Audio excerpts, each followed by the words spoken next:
pièges et les tentations de la personne de Jésus. Aujourd'hui, nous allons nous arrêter sur un piège qui avait été tendu notamment par les pharisiens et les sadducéens, deux partis qui normalement étaient opposés diamétralement, mais qui cette fois-là vont se mettre ensemble pour pouvoir coincer Jésus. Nous allons nous baser sur les textes de Matthieu chapitre 16, du 1er au 4e verset. Mais en attendant, je voudrais souhaiter la bienvenue à toutes les personnes qui se connectent pour la toute première fois sur Complétude. Sachez que nous sommes une église basée à Montréal, dont le pasteur J. Marley Cambi est le pasteur principal. Eh bien, suivez-nous sur Facebook, la page Facebook des Complétudes, pour être au courant de tout ce que nous faisons, entre autres en termes d'activité. Venons-en maintenant sur notre sujet du jour, les pièges de la demande du signe miraculeux venant des dieux. Lisons ensemble Matthieu chapitre 16, du 1er au 4e verset. Et ensuite, nous parlerons de trois choses. Nous parlerons du contexte de ces passages, de la nature du piège dans lequel on voulait faire tomber Jésus, et finalement, les moyens, les trois astuces que Jésus a utilisées pour sortir de ces pièges, des astuces qui peuvent nous inspirer nous aussi à bien des égards. Alors, si vous avez votre Bible avec moi, je vous invite à tourner dans Matthieu chapitre 16. Nous lirons du 1er au 4e verset. Quelques pharisiens et sadducéens abordèrent Jésus pour lui tendre un piège. Ils lui demandèrent de leur montrer un signe prouvant qu'il venait bien du ciel. Mais il les apostrophera plutôt. Au crépuscule, ça c'est Jésus qui l'a dit, vous dites bien, demain il fera beau, car le ciel est d'un rouge feu. Ou bien à l'aurore, vous dites aujourd'hui, on aura de l'orage, car le ciel est rougeois et s'assombrit. Rougeois, hein? Ça c'est nouveau. Hein? Ainsi, vous savez parfaitement prévoir les temps qu'il fera d'après l'aspect du ciel.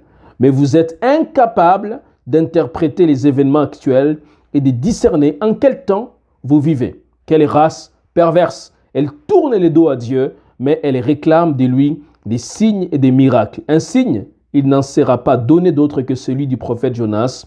Là-dessus, Jésus les quitta et partit de là.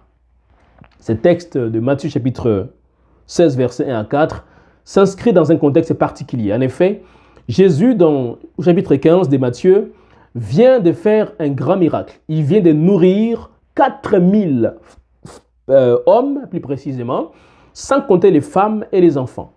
Et probablement que ces pharisiens et ces sadducéens ont dû être au courant de ces miracles. Et ils se disent, pour la première fois, même si nous sommes des rivaux, nous allons nous concerter afin que nous puissions coincer ce Jésus et ainsi porter des accusations contre lui auprès des autorités romaines. Et c'est comme ça qu'ils viennent voir Jésus et vont lui demander s'il peut faire un signe miraculeux venant du ciel. Preuve donc qu'il est réellement le prophète, n'est-ce pas?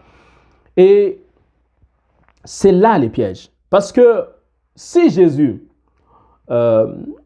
faisait ces signes-là, produisait un signe, cédait aux caprices des pharisiens et des sadducéens, ces derniers pouvaient l'accuser de désobéissance à l'Éternel.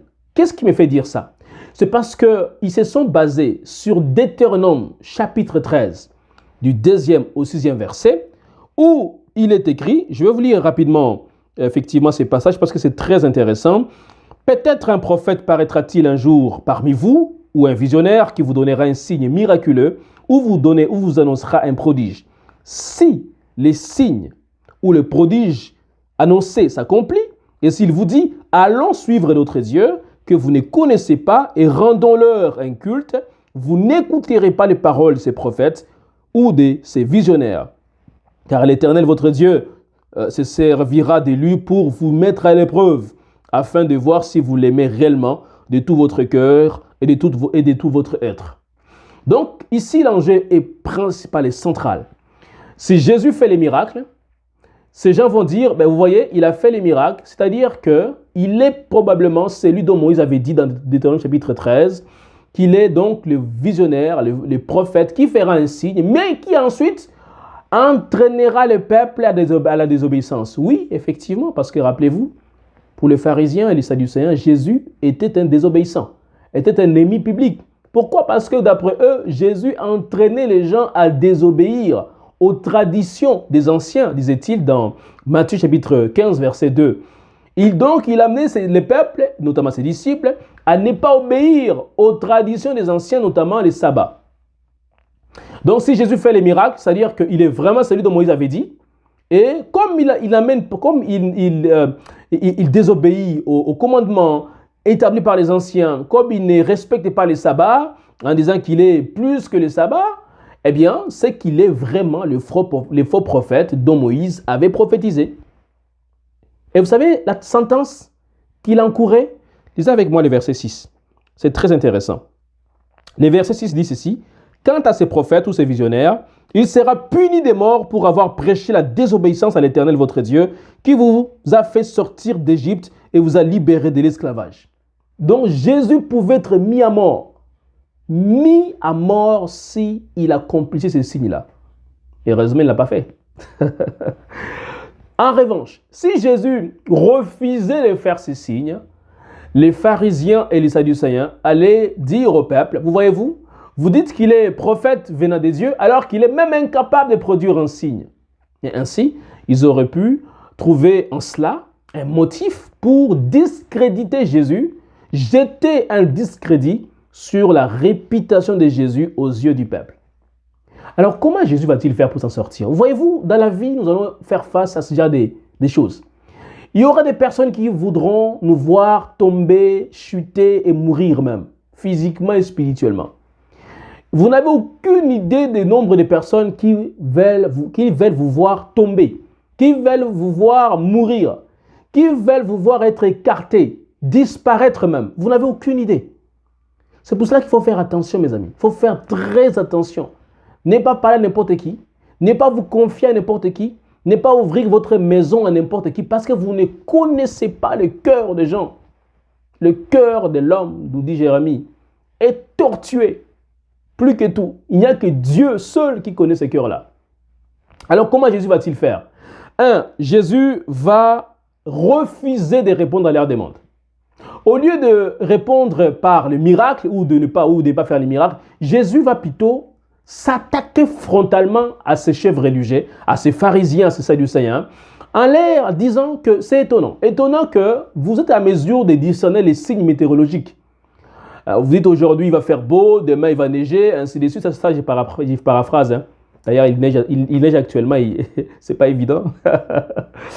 Et Jésus leur dit, mais curieusement, vous n'êtes pas à mesure de discerner les signes des temps, de comprendre dans quelle période nous nous situons actuellement. Et pourquoi? Parce que, Jésus leur dit, parce que vous êtes méchants et infidèles. C'est-à-dire que vous êtes détournés du Dieu même qui vous a créé en devenant infidèles à son alliance. Deuxième chose, Jésus va leur dire, s'il y a un signe à faire, ce sera celui qui ressemblera à celui de Jonas. Vous savez que Jonas, à cause de sa désobéissance, il a décidé de se jeter dans la mer. Il a été avalé par un poisson. On dit que c'est une baleine. La Bible ne le dit pas. Et 3 jours plus tard, le poisson l'a vomi et il s'est retrouvé sur les rives j'imagine en tout cas de la mer ou de l'océan, je ne sais pas si c'était quoi. Et Jésus dit, ce sera la même chose. C'est un signe physique et visible que je vais vous donner. C'est-à-dire ma mort, mon ensevelissement durant 3 jours dans les seins de la terre et ma résurrection 3 jours plus tard. Bien sûr que Jésus n'a pas fourni tous ces détails parce qu'il voulait parler en parabole. Et troisième chose qu'il va faire, Jésus va les quitter. La Bible dit au verset 4 que Jésus, il va tout simplement s'en aller. Voici ce qu'il dit au Matthieu chapitre 16 au verset 4. Jésus va tout simplement partir. Il les quitta et partit. Je pense que dans la vie, c'est important vis-à-vis de certaines personnes d'adopter ce genre d'attitude-là. Tout simplement. Donc, soit quand on est poussé à pécher, parce que c'est ce qu'il voulait, poussé à désobéir contre Dieu, parfois il faut se montrer ferme. Et ensuite, parfois, il faut quitter tout simplement. S'éloigner, partir. Ça peut être une solution. Ce n'est pas toujours la solution, mais ça peut être une solution. Mais le plus important, c'est de s'assurer que chaque décision que vous prenez correspond à la volonté de Dieu et guidée par le Saint-Esprit. Ma prière est que Dieu nous donne suffisamment de discernement pour qu'on puisse être des gens matures et surtout des gens qui servent Dieu avec efficacité sous la gouverne et la conduite du Saint-Esprit. Que le Seigneur vous bénisse abondamment. La prochaine fois, nous allons voir un autre piège. Ce sera, vous savez, celui du divorce. Un homme peut-il divorcer pour une quelconque raison? Voilà la question qu'on a posée à Jésus, qui était en réalité un autre piège. Comment Jésus a-t-il fait pour s'en sortir? Voilà ce dont il sera question dans la prochaine vidéo. Que le Seigneur vous bénisse abondamment. Alors on se dit à très bientôt. Ciao.